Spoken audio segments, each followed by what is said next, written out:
नमस्कार, डॉक्टर जयवीर साहब, पीडीआईएस लिस्ट में आपका स्वागत है। 5 E's of accident prevention. First E है एजुकेशन।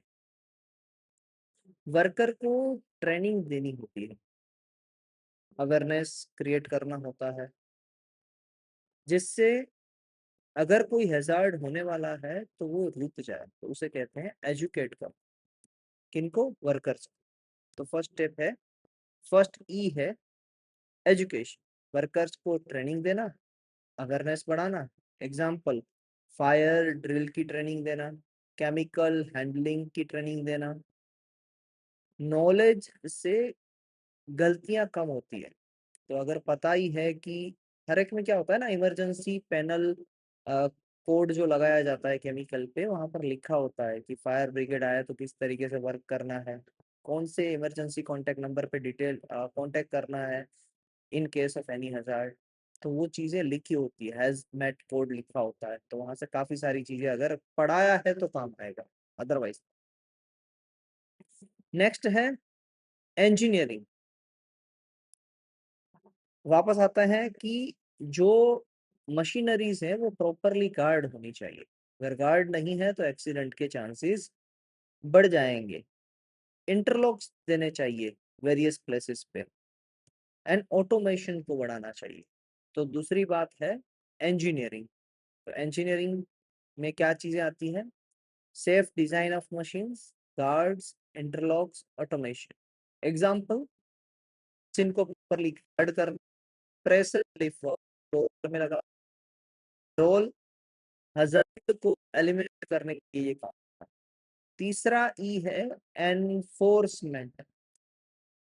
मान लीजिए कि अगर आपकी कंपनी गुजरात में है तो गुजरात फैक्ट्री एक्ट, या फिर ईपीए एनवायरमेंटल पोल्यूशन एक्ट, फिर ओशा OSHA occupation safety health administration, जो भी रूल्स एंड रेगुलेशन गवर्न करते हैं उसे फॉलो करना, एनफोर्स करना उस लॉ को। लॉ, रूल्स एंड रेगुलेशन को स्ट्रिक्टली फॉलो करवाना। एग्जाम्पल, फैक्ट्री एक्ट में लिखा है कि पर्सनल प्रोटेक्टिव इक्विपमेंट मैंडेटरी है। रोल है डिसिप्लिन एंड कंप्लायंस इंश्योर करना। ये डिसिप्लिन एंड कंप्लायंस को इंश्योर करता है। तो फर्स्ट ई था एजुकेशन, फिर सेकंड ई था इंजीनियरिंग, फिर थर्ड ई आया एनफोर्समेंट। अब दो ई आएंगे, एनरिचमेंट एंड एनवायरमेंट। यह आएगा एनवायरमेंट। एनवायरमेंट की बात करते हैं तो वही एग्जाम्पल याद आता है कि दो केमिकल जो अलग अलग जगह पर बने हुए हैं, उसको अगर आप प्रोसेस के बाद डिस्पोज कर रहे हो तो उसे डिस्पोजल की भी प्रॉपर टेक्निक होनी चाहिए। अगर नहीं है और वो सिंगल जगह से बाहर निकले तो दोनों के बीच में केमिकल रिएक्शन हो सकता है, पोल्यूशन भी हार्म हो सकता है, यानी पोल्यूशन भी क्रिएट हो सकता है, एनवायरमेंट भी हार्म हो सकता है। तो safe work place condition, lightning, ventilation, noise control, housekeeping होनी चाहिए। क्लीन फ्लोर रखना चाहिए, प्रॉपर एग्जॉस्ट फैन होने चाहिए। एंड लास्ट ई है एंथुजियाज्म।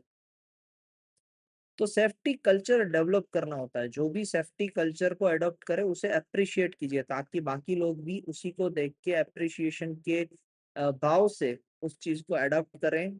एंड उनको ऐसा ना लगे वर्कर को कि हेलमेट बहुत भारी लग रहा है, इसको उतार के मैं थोड़ी देर रख देता हूँ, मुझे काम करने में आसानी होगी। नहीं, वो हेलमेट पहन के ही काम करना होता है, then and then safety is ensured. तो लास्ट है एंथुसियाज्म। सेफ्टी कल्चर डेवलप करना, वर्कर पार्टिसिपेशन को एनकरेज करना।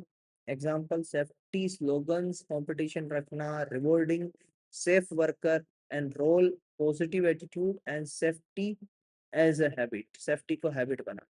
तो 5 ई की हम बात कर लेते हैं। फर्स्ट है एजुकेशन, सेकंड इंजीनियरिंग, थर्ड है एनफोर्समेंट, फोर्थ है एनवायरमेंट, एंड फिफ्थ है enthusiasm. Have a nice day.